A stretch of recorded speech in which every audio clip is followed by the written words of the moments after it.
dari Al-Imam Al-Ghazali rahimahullah, nafa'ana bi'ulumih.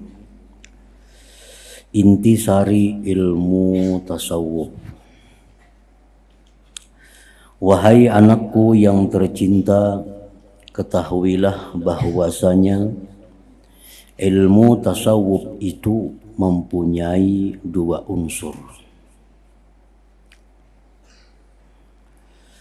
Apabila seseorang menghimpunkan kedua unsur itu, maka orang tersebut berhak untuk disebut sufi.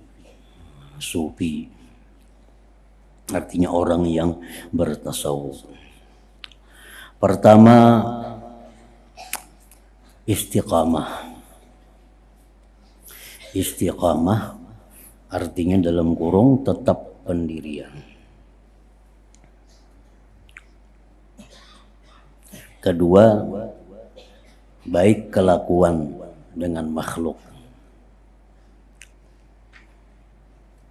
Jadi pelajaran-pelajaran yang ada di dalam ilmu tasawuf itu adalah intinya agar kita bisa hidup ini istiqamah.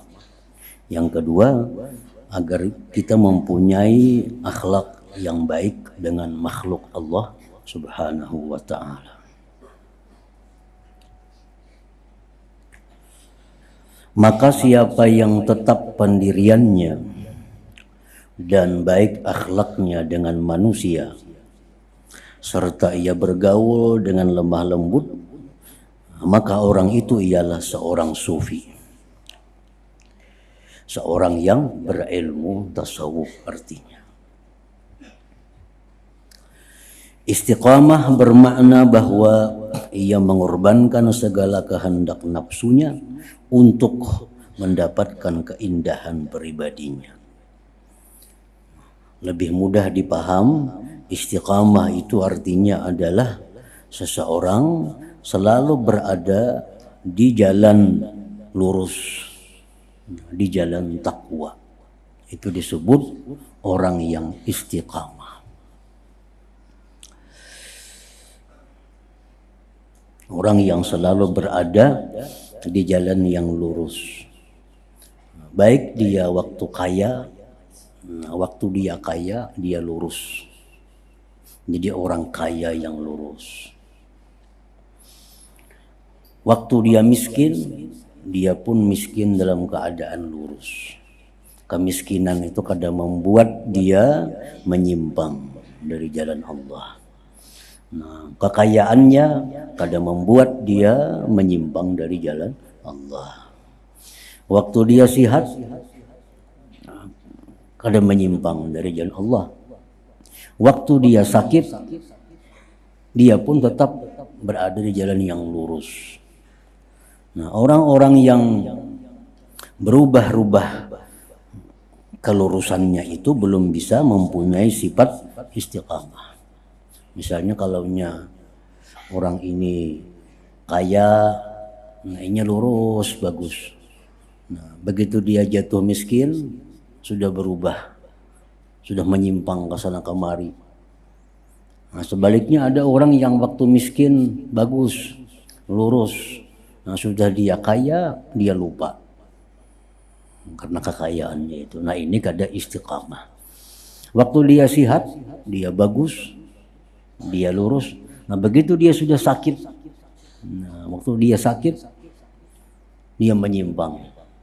Dia melakukan hal-hal yang dilarang oleh Allah untuk menghilangkan sakitnya itu.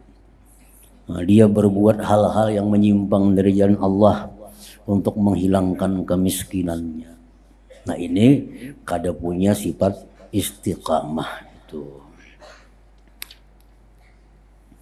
Jadi istiqamah selalu berada di jalan yang lurus.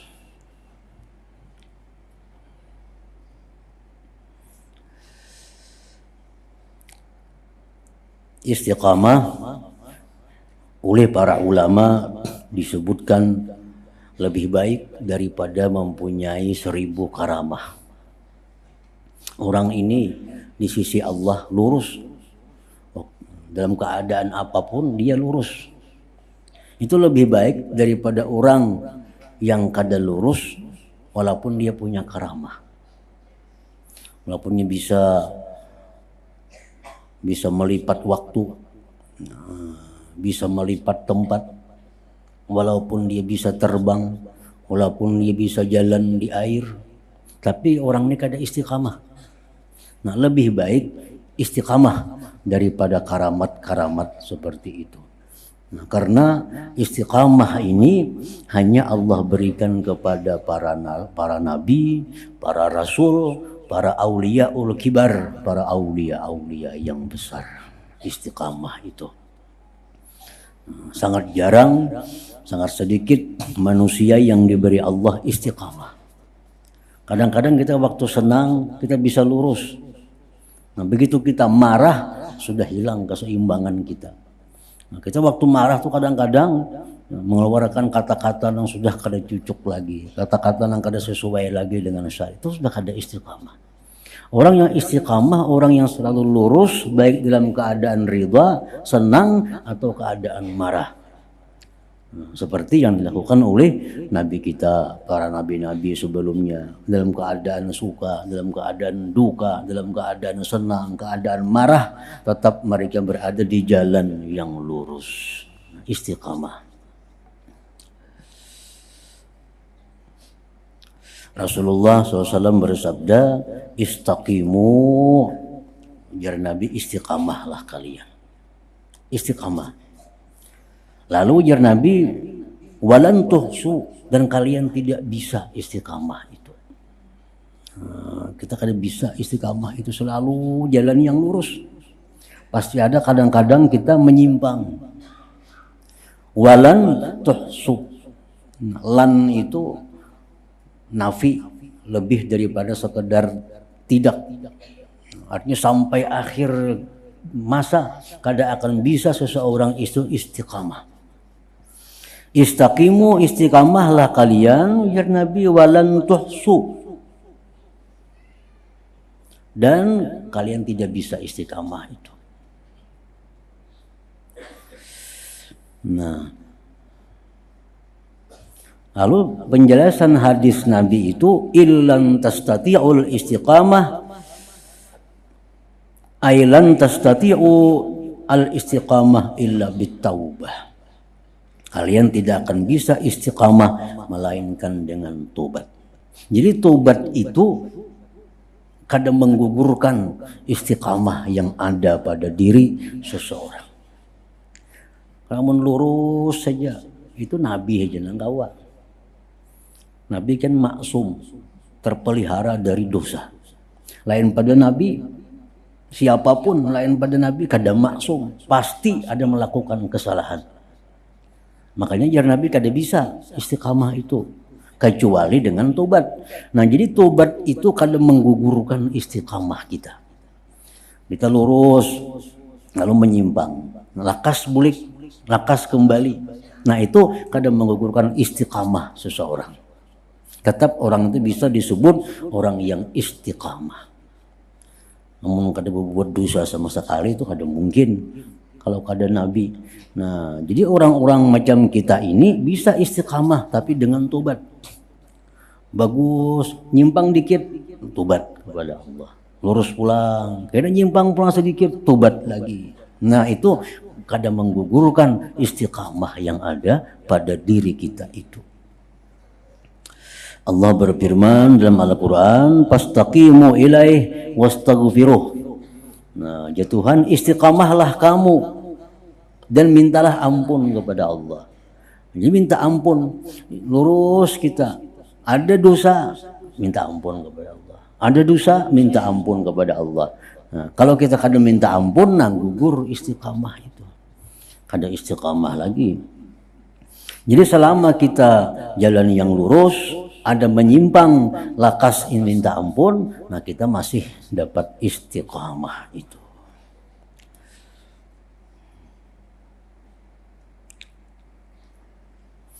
Manakala baik kelakuan dengan manusia pula, ialah bahwa engkau tidak memaksa manusia memperturutkan kehendakmu Bahkan sebaliknya engkau paksakan dirimu untuk melayani kehendak mereka selama tidak ada di sana perkara yang menyalahi syarat. Artinya berakhlak baik dengan manusia itu adalah orang yang kadang mutapahwal lawan orang. Kenapa kadang mutapahwal? Karenanya selalu menuruti apa yang menjadi orang. Selama itu kadang menyimpang agama. Orang kaya ini umpati, orang kaya ini umpati, orang kaya ini umpati. Selama itu kadang menyimpang ajaran Allah. Nah, itu termasuk bagian daripada husnul khuluq, termasuk bagian daripada budi pekerti yang baik. Jadi pengertian budi pekerti akhlak yang baik itu secara sempurna hanya milik Rasulullah Sallallahu Alaihi Wasallam. Kalau ada satupun makhluk Allah yang sempurna pribadinya, sempurna kebaikan akhlaknya selain daripada Rasulullah Sallallahu Alaihi Wasallam. Nah, selain Rasulullah ini ada yang dapat kebaikan akhlak itu 10%. Ada yang dapat bagian dari Rasulullah itu 5%. Ada yang dapat bagian dari Rasulullah itu sekian persen. Yang punya 100% akhlak baik hanya Rasulullah Sallallahu Alaihi Wasallam.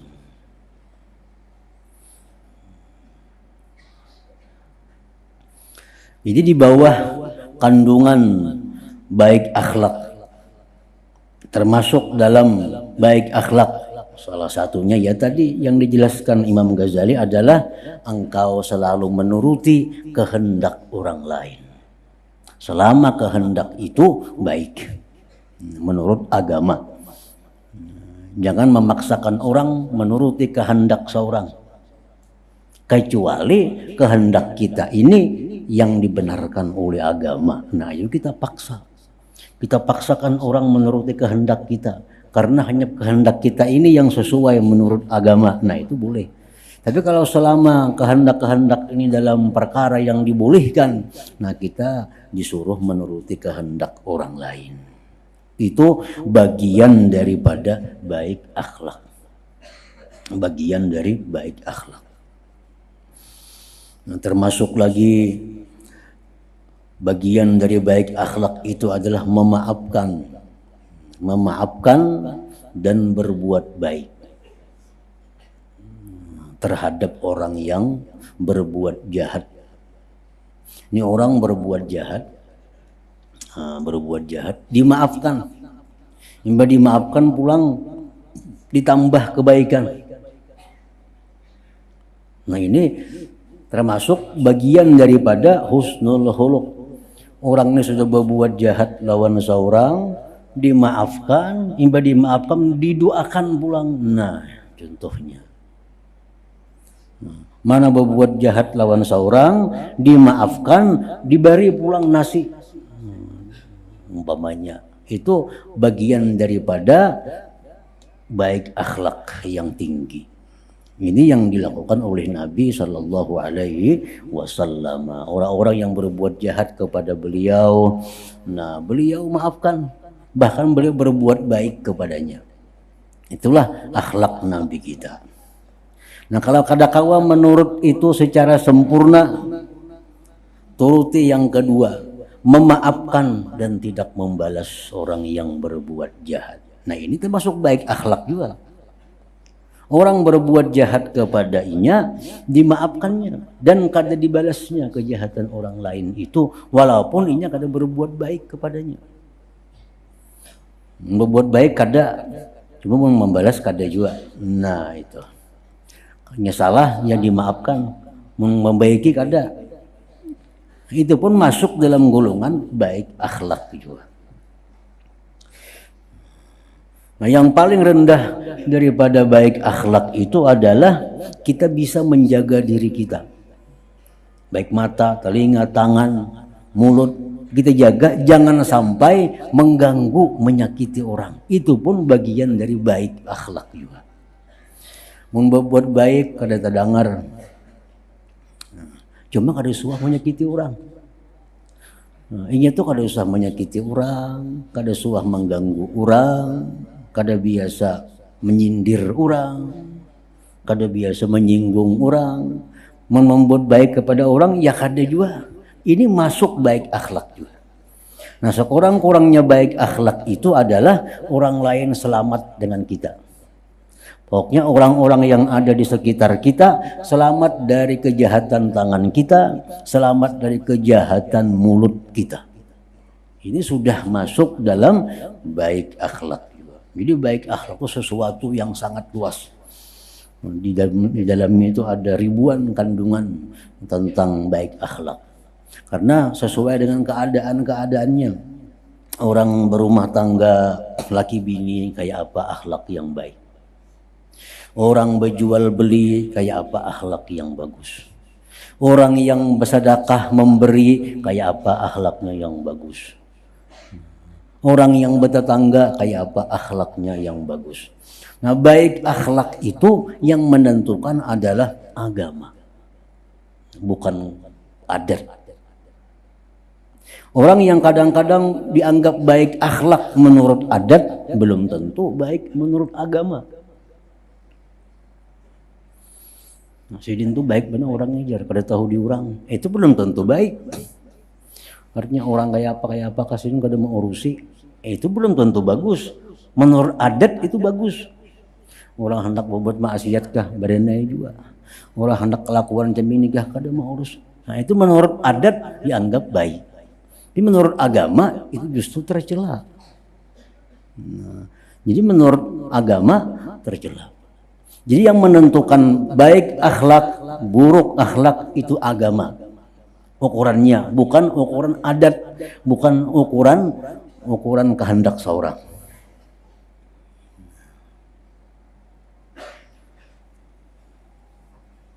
Rasulullah SAW bersabda, "Innal mu'min la yudriku bi husnil khuluq darajat as-shaim al-qaim." Ujar Nabi, orang yang beriman itu dengan baik akhlak dia memperdapati derajat orang yang puasa dan bangun malam. Ini orang puasa jaga wiannya, malam tahajud aja. Cuma orang ini di hatinya ada dengki. Ada dengki.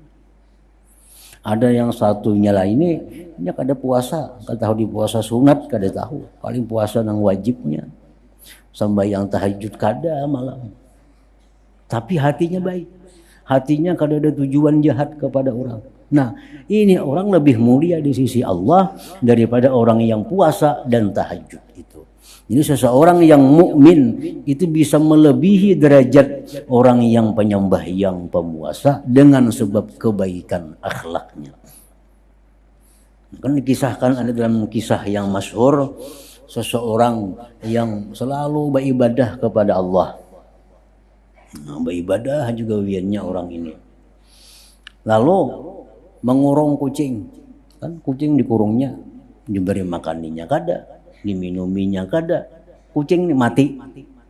Ada orangnya ahli puasa, ahli sembahyang. Matinya apa? Ke neraka. Nah, kada baik akhlak, padahal lawan binatang aja. Ada yang satu ini pelacur.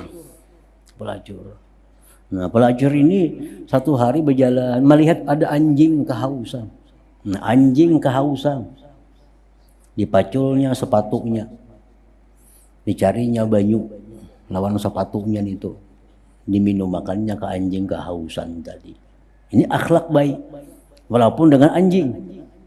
Nah, akhirnya di akhirat ini si pelacur diampuni Allah dosanya karena baiknya akhlak itu. Nah, jadi jar Nabi orang yang beriman yang baik akhlak walaupunnya kada ibadat orangnya tapi akhlaknya bagus. Itu lebih dihargai Allah daripada orang yang ahli ibadah tapi akhlaknya kada bagus. Akhlaknya kada bagus. Nah, nasihat ke-18 hakikat ubudiyah. Wahai anakku yang tercinta, Kemudian engkau bertanya kepadaku tentang hakikat ubudiyah. Ubudiyah itu mengandungi 3 perkara. Pertama, menjaga hukum-hukum syariat. Kedua, ridha dengan qada dan qadar dan pembahagian Allah Ta'ala. Ketiga, bahwa engkau mencari keridhaan Allah Ta'ala walaupun engkau terpaksa meninggalkan kehendak dirimu sendiri. Itu ibadah. Ibadah ini sifat yang melekat pada seorang hamba. Kenapa orang itu disebut hamba? Karena sifatnya ubudiyah. Nah, orang yang dengarani hamba Allah itu orang yang punya sifat ubudiyah. Jadi ubudiyah ini sifat. Nah, kalau banyak harta itu sifat orang kaya. Kalau saraba kada kawa sifat orang fakir miskin. Kalau saraba tahu sifat orang berilmu. Nah, kalau macam ini tadi itu sifat hamba Allah. Nah, ngaran hamba itu orang yang punya sifat ubudiyah. Sifat ubudiyah. Sifat ubudiyah itu artinya apa? Menjaga hukum Allah yang zahir, syariat Allah, ditambah lagi dia ridha dengan apa yang ditakdirkan oleh Allah. Nah, yang ketiga, dia mengutamakan kesenangan Allah dari kesenangan dirinya. Inilah disebut seorang hamba. Makanya Nabi waktu dipilih hendak jadi apa? Rasul kah? Nabi kah? Raja kah? Apa dipilih Nabi? Aku hendak jadi seorang hamba. Nah, seorang hamba itu orang yang dalam dirinya ada sifat ubudiyah. Ubudiyah. Orang yang punya sifat ubudiyah itulah, atau orang yang jadi hamba Allah itulah orang-orang yang bisa naik mencapai derajat yang tinggi di sisi Allah. Dalam Al-Quran dikisahkan tentang Nabi. Di situ Nabi kita ini ada disebut Nabi. Nabi kita ada disebut lagi Rasul. Tapi untuk mencapai derajat yang tinggi, di mana di situ bisa bertemu dengan Allah, Nabi kita disebut hamba. Itulah yang terjadi pada Isra Mi'raj. Subhanalladzi asra bi abdihi. Nah, kada bi rasulihi, kada bi nabiyhi. Maha suci Tuhan yang menjalankan, bukan rasulnya, bukan nabinya, tapi hambanya. Nah, karena sifat hamba itulah yang paling disukai oleh Allah kepada kita. Nah, hamba itu. Orang yang jadi hamba Allah itu kayak apa? Orang yang jadi hamba Allah itu artinya orang yang punya sifat ubudiyah. Sifat ubudiyah tadi ialah 3 macam tadi. Hukum Allah yang zahir, yang halal, yang haram, boleh dipakai, boleh dimakan, boleh diminum. Itu syariat, sembahyang, puasa, zakat, naik haji. Nah, tunduk kepada syariat. Lalu dia ridha dengan apa yang ditakdirkan oleh Allah. Yang ketiga, dia mengutamakan keridhaan Allah daripada keridhaan dirinya.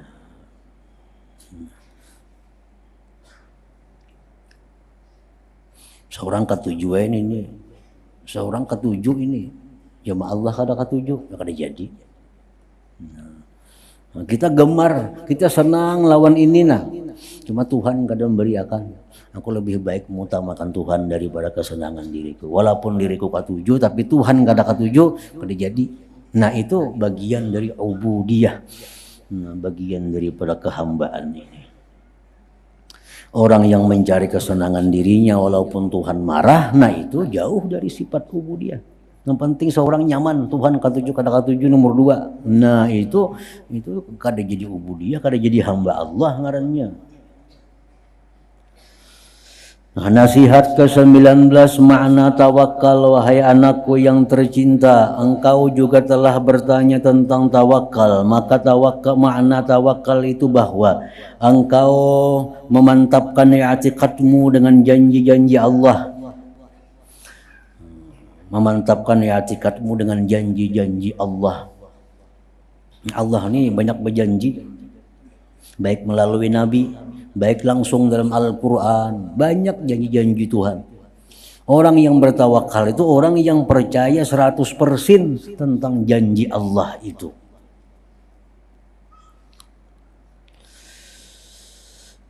Yaitu engkau mengiktikadkan bahwasanya segala apa yang telah ditakdirkan bagimu itu pasti akan sampai kepadamu, tidak boleh tidak. Walaupun seluruh makhluk yang ada di alam ini berusaha menghalanginya daripadamu. Ya. Dan sebaliknya apa-apa yang telah ditakdirkan bahwa ia bukan untuk engkau, sudah pasti ia tidak akan sampai kepada engkau. Walaupun sekalian makhluk berusaha untuk menyampaikannya kepada engkau. Seduniaan orang mau obati supaya sigar, kadang mau sigar juga. Karena Allah sudah menetapkan orang ini sakit. Seduniaan orang hendak menyakiti, kada sampai, karena Allah sudah menakdirkan orang ini sehat. Nah, keyakinan itu disebut adalah tawakal. Tawakal.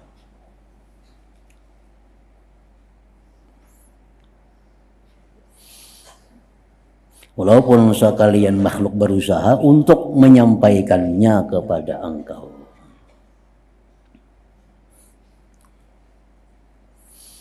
Tawakal merupakan modal utama seseorang untuk masuk surga tanpa dihisap.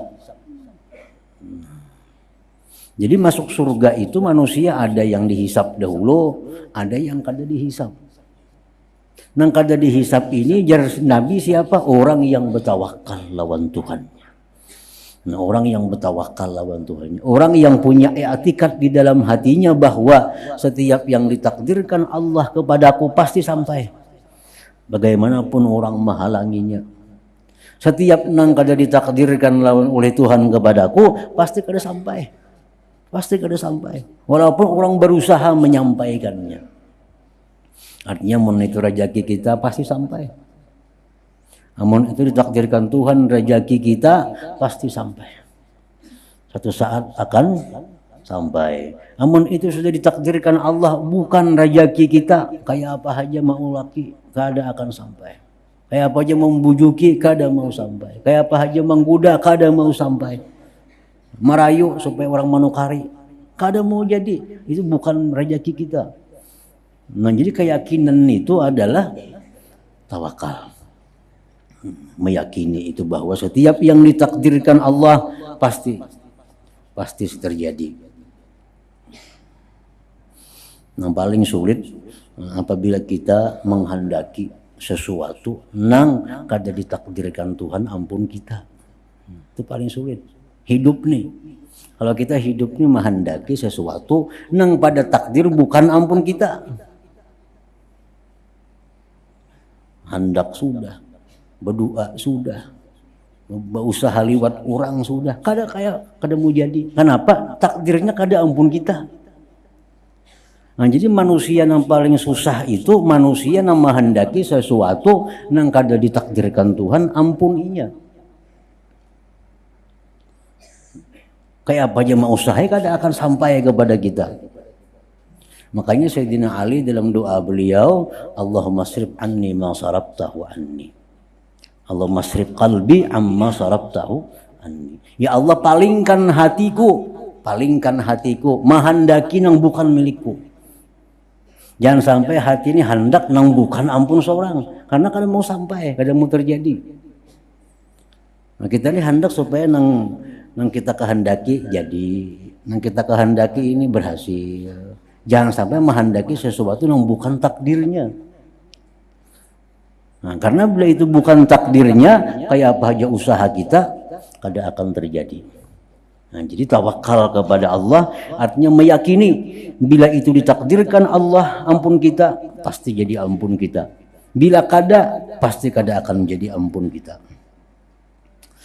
Nah, nasihat ke-12, hakikat ikhlas. Wahai anakku yang tercinta, dan engkau juga bertanya kepadaku tentang ikhlas, maka ikhlas itu bahwa engkau menjadikan segala amalanmu hanya untuk Allah Ta'ala, dan hati engkau tidak merasa senang dengan pujian manusia, dan engkau juga tidak peduli dengan celaan mereka.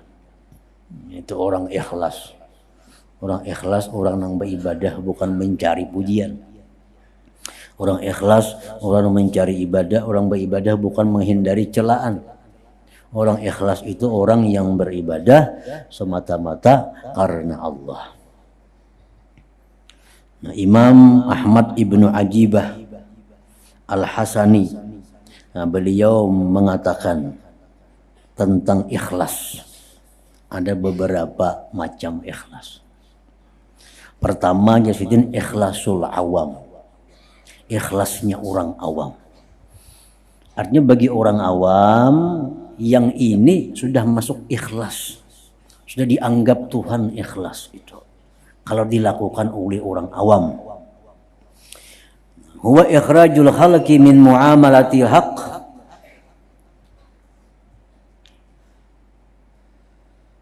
ma'a talabil huzuz ad-dunyawiyah wal ukhrawiyah ka hifzil badan wal mal wa sa'atir rizqi wal qusur wal hur wal jannah.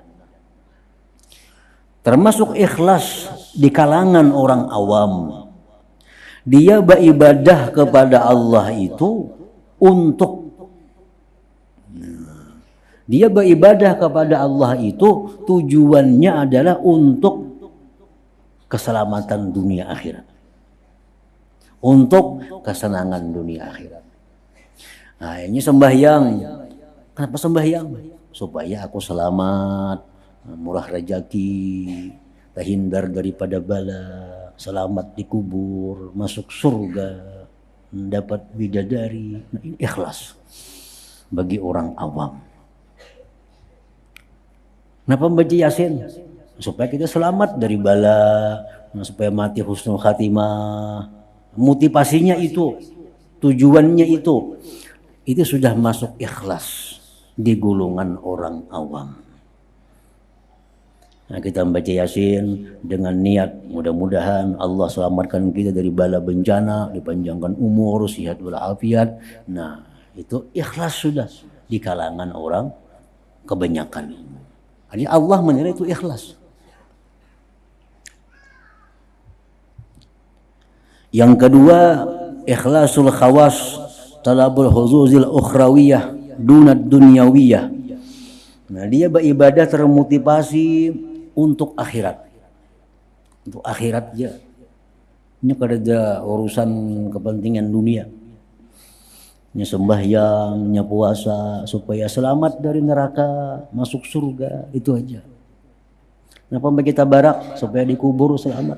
Nah, kenapa baca Yasin supaya matiku bagus, husnul khatimah.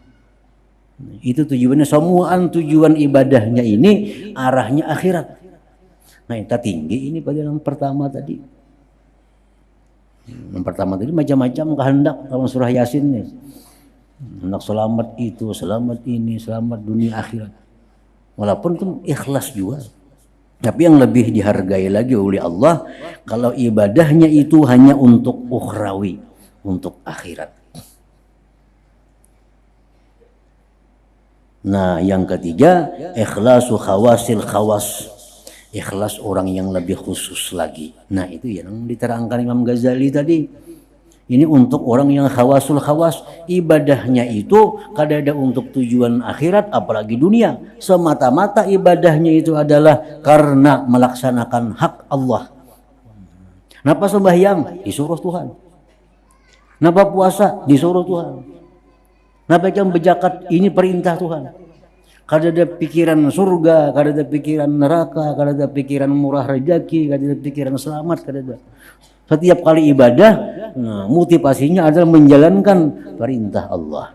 Nah, ini sudah golongan khawasul khawas, itu sudah nang tinggi, ujar Imam Ahmad ibnu Ajibah Al-Hasani ini.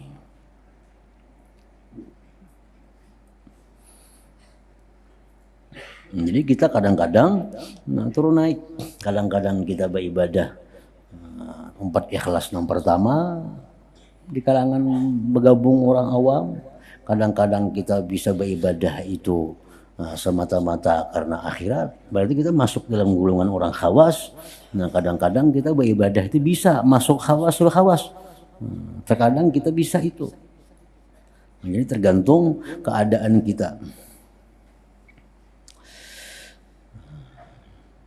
Jadi bagi orang khawas,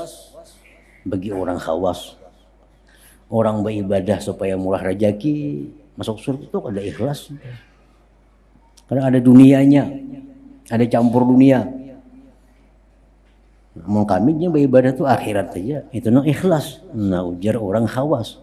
Ujar orang khawasul khawas itu kada ikhlas juga karena ada untingan surganya. Nah, ikhlas itu bukan kami. Kami beribadah semata-mata karena Allah. Nah itu khawasul khawas. Tapi ala kulli hal yang tiga itu masuk dalam golongan ikhlas. Jangan sampai golongan yang di luar itu beribadah minta pujian, beribadah minta penghargaan kepada, nah itu sudah di luar daripada ikhlas. Nasihat ke-21, hakikat riya. Wahai engkau, wahai anakku yang tercinta, dan engkau juga bertanya kepadaku tentang riya, maka riya itu sebenarnya lahir daripada rasa membesarkan makhluk. Itu intinya riya. Dan cara menghilangkannya ialah bahwa engkau melihat makhluk ini diarahkan oleh takdir Tuhan, dan engkau merasakan bahwa mereka itu tidak ubahnya seperti benda-benda yang beku yang tidak mempunyai sebarang kemampuan untuk menyampaikan kerihatan, manfaat atau kemudaratan. Maka dengan itu engkau akan selamat daripada mengambil kira dengan pandangan mereka. Tetapi jika engkau melihat kepada makhluk ini dan engkau merasakan bahwa mereka mempunyai kekuasaan dan kehendak, maka sifat riya itu tidak akan hilang daripada dirimu. Jadi riya ini adalah akibat dari suatu sebab. Kada akan bisa hilang akibat kalau sebabnya kada dibuangi. Kenapa kita bisa riya nih? Karena kita menganggap manusia ini bisa menyamani. Manusia bisa menyakiti, manusia bisa memberi manfaat, manusia bisa memudaratkan. Nah, disitulah akibatnya riya. Akibatnya ya riya, beribadah supaya disenanginya, kita beribadah supaya disukainya, karena ini bisa memberi manfaat. Nah, tapi kalau kita sudah i'tikad dalam hati manusia ini adalah makhluk yang tidak berdaya upaya selain daya upaya Allah, mereka kada akan bisa memudaratkan kita kalau kada dikehendaki Allah, kada akan bisa memberi manfaat kepada kita kalau kada diizinkan Allah. Nah, bisa tuh hilang riya, bisa hilang riya. Selama itu masih i'tikad kita manusia ini bisa mengganggu, manusia bisa memberi manfaat, kada mau hilang riya itu. Pasti ada, pasti beribadah supaya diperhatikan orang, supaya dihargai orang. Karena kita masih menganggap manusia ini bisa segala-galanya. Nah, jadi menghilangkan riya itu, hilangkan sebabnya. Kuatkan i'tikad dalam hati bahwa an-nafi' wad-dar huwa Allah. Yang memberi manfaat sebenarnya, yang memudaratkan kita itu sebenarnya ialah Allah Subhanahu wa taala. Nah, jadi riya melakukan suatu ibadah. Riya ini hubungannya ke ibadah. Melakukan suatu ibadah, sembahyang, puasa, sedekah, ya macam-macam ibadah, karena bukan Allah. Karena menghendaki pujian, menghendaki penghargaan, menghendaki kekayaan, menghendaki kedudukan. Nah, itu adalah riya ngarannya, riya. Kalau orang main kuntau, main kerati supaya juara, itu kada riya. Kenapa? Main kuntau kada ibadah. Tapi aja main kuntau berlatih, kerati tiap malam berlatih, aku supaya dimuliakan orang karena aku jagau. Kada apa-apa itu. Kenapa? Karena main kuntau itu kada ibadah. Kada ibadah. Riya itu ibadah yang ditujukan kepada Allah, mestinya ini dialihkan kepada manusia. Nah, itu disebut dengan riya ini. Jadi kita memakai pakaian ini supaya aku dipandangkan orang bagus umpamanya. Nah kalau pakaian itu bagian dari ibadah, jadi ria. Kalau pakaian itu kada bagian ibadah, kada ria. Jadi intinya ria itu hubungannya ke ibadah. Nang kada ibadah, kada ada sangkut paut lawan ria.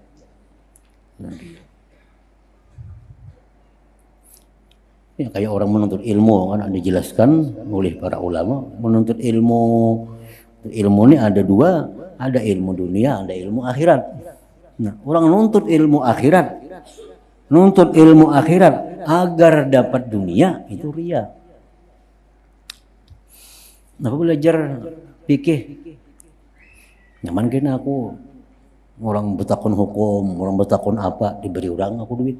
Nah ini ngarannya menjadikan ilmu akhirat sebagai ladang dunia. Ini sudah dilarang oleh Allah.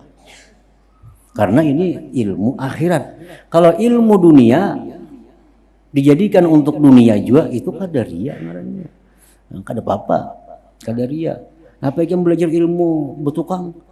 Anak jadi tukangnya mendapat gajian kada jadi soal. Karena betukang itu ilmu tukang itu ilmu bagian daripada dunia.